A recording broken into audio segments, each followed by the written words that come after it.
Let's head over to the man who never spoils the magic of cooking, Chef Mark, who is joined by Claire Turnbull. How are we? Very international feel in the kitchen today, isn't it?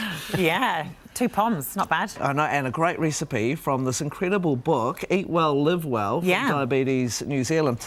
So it's Diabetic Action Month, and you've got 3 recipes in, but what one are we going to be doing today, Claire? We're going to be making what's called the Nourish bowl. So it's just a combination of lots of different vegetables, and you can mix any vegetables that you like in, depending on what's seasonal. And we've got some beautiful whole grain rice, and then we've got a lovely dressing and some seeds to go on top, and avocado, because avocados are in season. Nice. Yeah. Yeah. No, it looks fantastic. It's going to be fun. Mark and I will give you a hand in just a minute. We're in the Becco kitchen with the very talented Claire Turnbull, and of course, Mark, to create the recipe from the new cookbook from Diabetes New Zealand. It's Eat Well, Live Well. Fantastic recipe book, 50 recipes, Claire, and it's not just for diabetics. This is just good eating for everybody, isn't it? Yeah, it's just lots of plant-based meals, lots of quick and easy ideas. I think the great thing is that the recipes in there are affordable. Nice. Because, yeah, we need that, you know. I mean, they need to be easy and not complicated. OK, nice. Well, Mark's underway already. He is. There's a lot to do today. Explain what we're doing today. Right, I've just peeled the carrots. Good man. Qualified chef.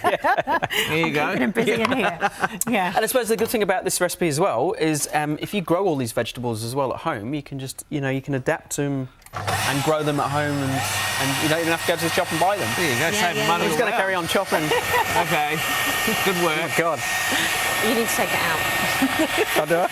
So people look at a whole bowl of vegetables, though, and they're kind of like, is it going to be tasty? Well, that's the thing. You can make it taste good, and all the recipes in the book, as well as this one, with a good dressing, spices, garlic, lemon juice, you can make them all taste fantastic. So what we've got in here is a combination of cooked and raw veg. Now, you could use whatever you like. So because we've got a little bit of rice that we're going to basically cook up some green veggies, whatever green veggies you have, to make it more interesting and add that extra goodness, extra fibre in there. So we're using green beans, we've got some spinach, and we've got some very beautifully chopped courgette there.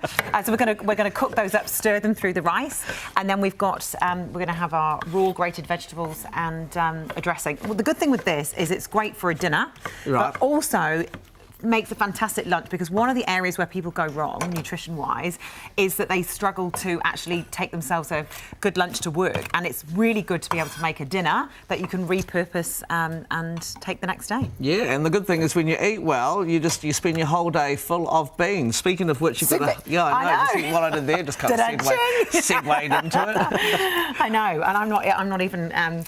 clever enough to chop those. I'll do them myself. So I've got a question for you now. So I've grated the carrots in here, and I'm going to grate the beetroot, but can I do it on top of it, or do I have to take it out?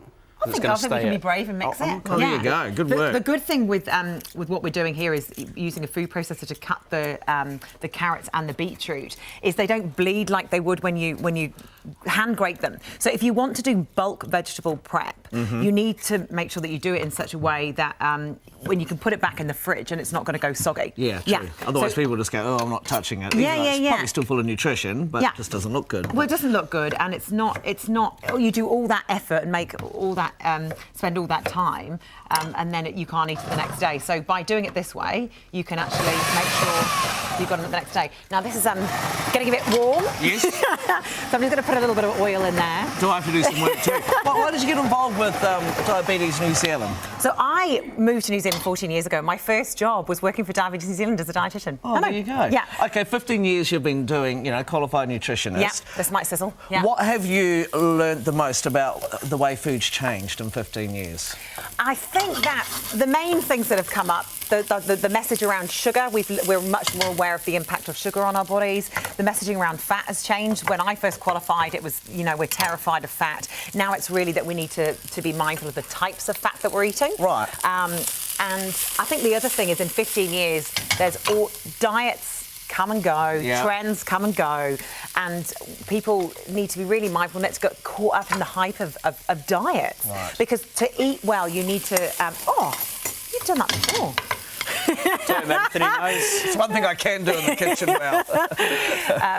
is to eat well, that we don't need to follow a restricted diet Right. where you feel like you don't enjoy your food. It's just about eating more whole food, more plant food, and you know, as with all of these recipes, a lot more veg. Nice, and we are cooking with a lot of vegetables here. It's smelling fantastic. We'll come back and show you the next steps to this Nourish Me bowl from Claire in just a few minutes. We are finishing off this fantastic recipe. It's the Nourish Me bowl from Claire Turnbull. It's part of the Eat Well, Live Well Diabetes book, which is not just for diabetics, but it's for the whole family. Affordable, healthy, good living. Yeah. And using lots of good vegetables. So we've just added the spinach and the beans in here. What do we have to do now? All we're going to do is I'm going to pop that and mix it into the rice here. So this is a great tip. You can just add veggies into any rice dish. You've got to bulk up the greens. Why did you use that particular rice?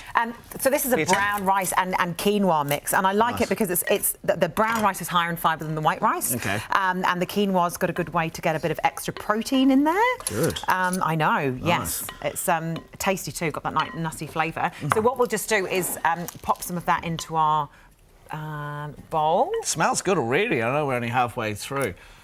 Now, when, you know, being a nutritionist, of course, you must think about portion sizes. I do indeed. So with this, you know, you still got to be careful. Yeah, well, I think it's just being aware of thinking about what you're trying to aim for. So we want half a plate of those non-starchy vegetables. So those vegetables that are packed with water and vitamins and minerals. So green beans, our courgette, spinach, half a plate of that. About a quarter is rice. Okay. Now, for a lot of people, that's not as much as they would be used to. So what we've done here is we've mixed the veg through the rice to basically make it feel like more. And that's a good tip, because a lot of people, when they eat rice, that's the majority of their meal, and then it's a token bit of broccoli on the edge. And a lot of cooking, you know, getting things right when it comes to your health and well-being is reproportioning that carbohydrate and the vegetables. Okay, what's Mark up to there? You're making your dressing? Making a fancy dressing. I got a fancy dressing, so look at this. This is great, isn't it? I've never used one of these before. Have you not? This is the future. I'm going to get a bowl for the restaurant. Pain to clean, but they're very handy. So you're dressing, what have you used? So garlic in there. We've got some white wine vinegar, Dijon mustard and some honey in there. A little bit of lemon juice as well. Yep. Am I allowed to put salt and pepper in? You can put a bit of salt, pepper in. Go wild. Go wild. Okay, I've got another question for you while we're finishing this off.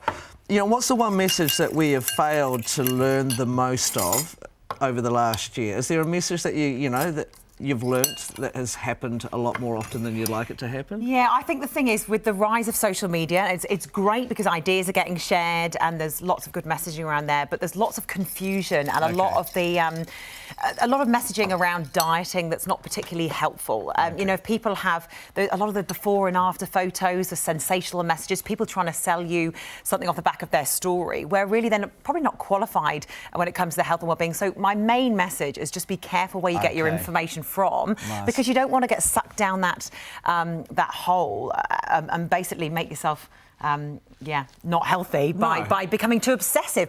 Some people have become too obsessive, and we don't need to be obsessive to be healthy. No, and this is why this cookbook is a great idea, because it's full of great real chefs, food, balanced, qualified people, eat well, live well, and it smells well too, can I just say. So we're just about ready to finish this off, aren't we? Yes, so we need our beetroot and carrot on the other side there to make it look... See, it's nice colourful as well. Yeah, it is. Good. Yeah, and we need... You know, food has to look good, and I think there's that massive misconception that food that is good for you doesn't either look that good or taste that good, and all the recipes in the book kind of challenge that. I'm going to risk the red hand situation. No, well, we do eat with our eyes, and this is going to look fantastic, and we will see the finished product very soon from Eat Well, Live Well, that incredible book. Now, this recipe and others that are diabetic friendly and tasty for the whole family are available in all good bookshops in that book, or of course at diabetes.org.nz, with all proceeds going to Diabetes New Zealand. Tomorrow, another chef from the book, Jax Hamilton, will share her recipe. Fantastic, Claire. Thank you so much. The Nourish Me bowl from that awesome cookbook. Fantastic. What are you doing tomorrow, Mark? Right, tomorrow I've got Jax Hamilton on the show, and we're going to cook salmon.